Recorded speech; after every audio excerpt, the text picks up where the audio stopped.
Mon métier, c'est carrossier. Je fais tout de A à Z dans la carrosserie, c'est-à-dire aussi bien les petits chocs que les gros chocs. C'est-à-dire on va du simple démontage du rétroviseur à changer une aile arrière au passage au marbre en haute technicité, quoi. J'ai fait 4 ans d'études en lycée professionnel, donc j'ai commencé à faire 2 ans en peinture automobile et ensuite je me suis dirigé vers la carrosserie. J'ai eu mon CAP, ensuite j'ai eu mon BEP de carrossier.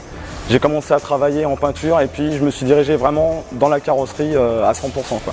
Et c'est là que j'ai pu évoluer, on va dire, dans mon métier de carrossier.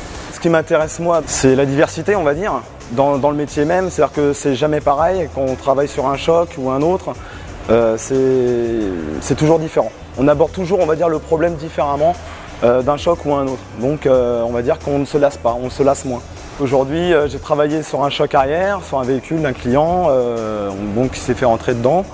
J'ai fait étape de redressage traditionnelle et ensuite il va falloir une réexpertise du véhicule puisque en démontant le véhicule, il y a eu plus que ce qu'on avait vu. J'ai fait un réglage aussi sur un 308cc, réglage de glace pour une entrée d'eau. Ce qu'il faut savoir, c'est que la carrosserie, c'est pas que la tôle.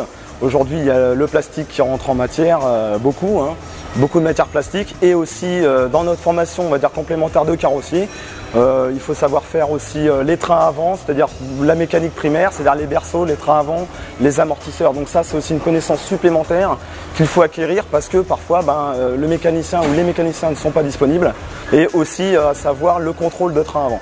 L'interaction avec les peintres, donc c'est complémentaire. L'un va pas sans l'autre. C'est-à-dire que si en carrosserie on ne fait pas un bon travail, quand on le rend au peintre, le peintre vient vite nous le faire savoir. Donc voilà. Je suis passé, on va dire, adjoint de chef d'équipe, c'est-à-dire qu'en fait je m'occupe aussi du personnel qu'il y a dans l'atelier, je regarde les véhicules qui sortent, ce qu'il y a à venir. Quand il y a des problèmes qu'ils n'arrivent pas à régler, je suis là justement pour les aider, les épauler, pour éviter de surcharger le travail du chef d'équipe, la charge administrative du chef d'équipe. Donc en fait je suis un peu son second, quand il est absent je le remplace. Donc on va dire que c'est une forme d'évolution parce qu'on prend des responsabilités dans son travail et dans son métier. Donc il faut être sûr de soi dans son métier, il faut savoir ce qu'on fait, il faut savoir aussi ce qu'on dit parce qu'on est amené à être devant le client, savoir lui expliquer le pourquoi du comment, du problème, etc., etc. Donc on va dire que l'évolution même du carrossier, c'est après d'avoir des responsabilités pour être amené après à être chef d'équipe par exemple dans un réseau.